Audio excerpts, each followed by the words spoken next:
Alors avec nous justement Olivier Rafovitch, qui est colonel de réserve dans l'armée israélienne. Olivier, bonsoir.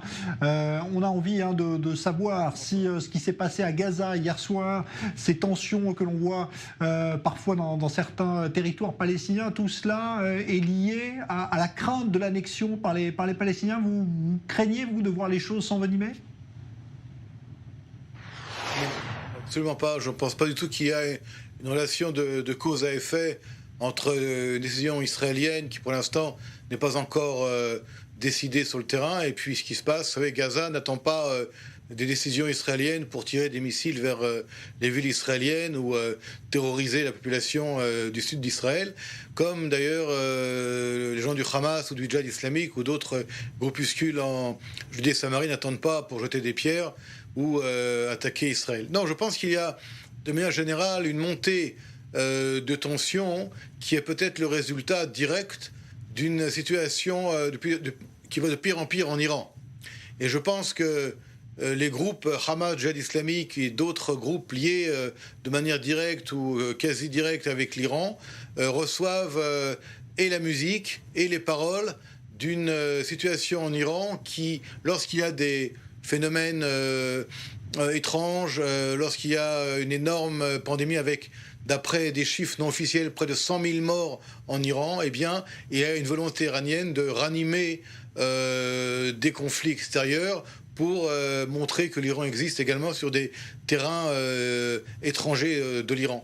Donc, voir la relation du plan Trump à cela est, à mon avis, une mauvaise lecture de la situation. Par contre, il est clair que la situation à Gaza aujourd'hui oblige Israël à être extrêmement sérieux dans sa réaction, parce que nous avons en Israël aujourd'hui, comme vous le savez, une pandémie grave, une situation sanitaire sérieuse, avec des implications même au niveau économique, civil, mais également aussi peut-être sécuritaire. Et donc, il ne faut pas donner à nos ennemis le sentiment qu'Israël est en difficulté, voire en fragilité.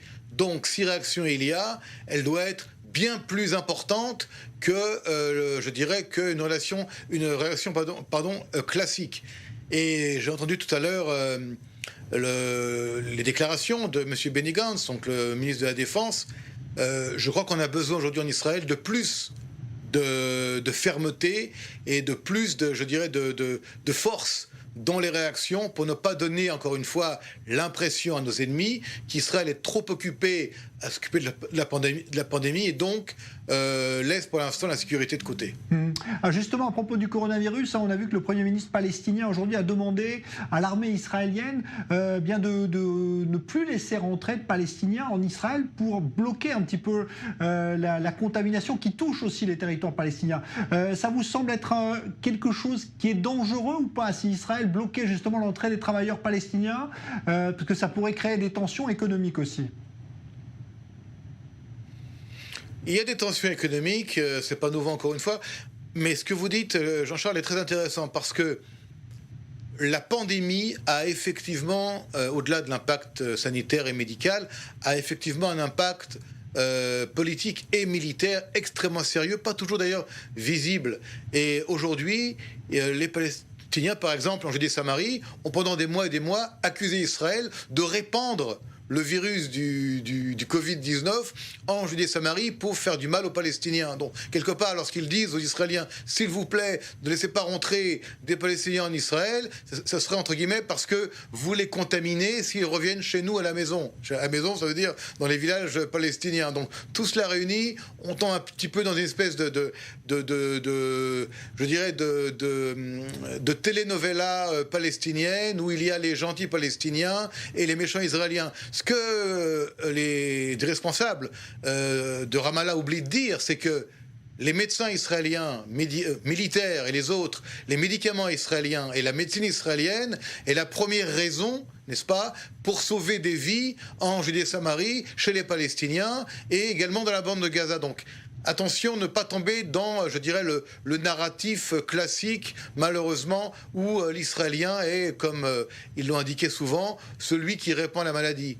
Et de dire ne les faites pas rentrer en Israël, c'est quelque part préservez-nous de la maladie. Vous savez, le virus Covid-19, on l'a vu dans le monde entier, ne s'arrête pas ni aux frontières, ni aux postes aux frontières, ni d'une maison à l'autre.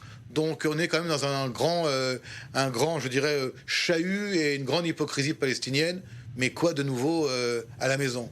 Rien de nouveau sous le soleil. Et ben voilà, merci beaucoup Olivier Rafovitch, colonel de réserve de l'armée israélienne en direct depuis Paris.